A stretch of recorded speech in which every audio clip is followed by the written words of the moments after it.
The scale on the axis is the same for all the distributions shown. Which of the following has the smallest standard deviation? Okay, standard deviation talks about spread from the mean. Now, all of these distributions are symmetric. So when you have a symmetric distribution, the mean is right in the middle. So this is the mean for that one. This would be the mean. Okay, this would be the mean. This would be the mean. Now, B is not symmetric.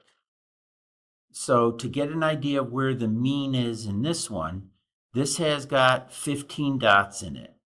So to get the location of the median, I add 1. That makes 16, and then I divide that by 2. That's going to be the 8th dot.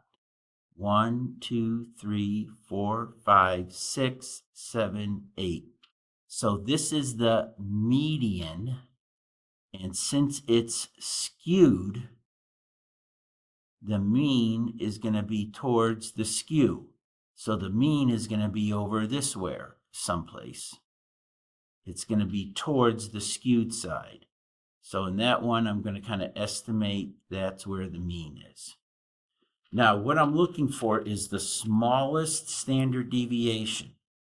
So I'm looking for the graph here that has the most dots close to the median or the mean. Okay, so I know it's not going to be D because it's got these two big clumps of dots that are far from the mean. So this is not going to have a small standard deviation. It's going to have a big standard deviation. So I'm going to cross that out.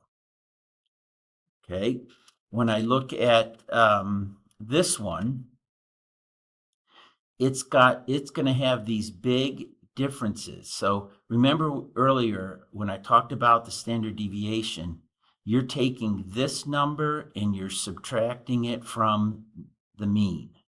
You're going to get a big number when you do that.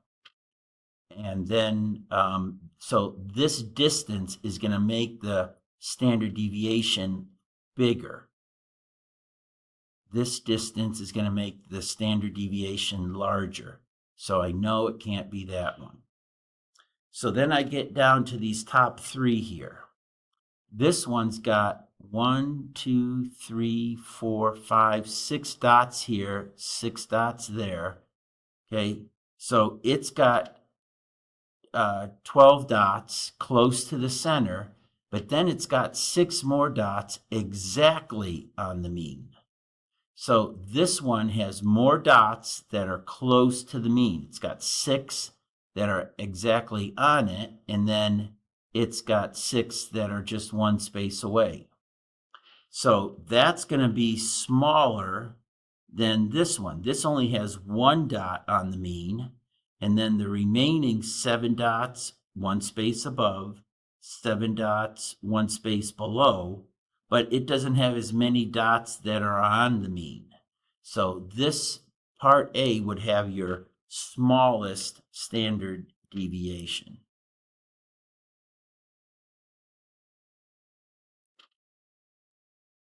Its dots are, remember, when you're getting standard deviation, you're taking the value of the dot and you're subtracting it from the value of the mean.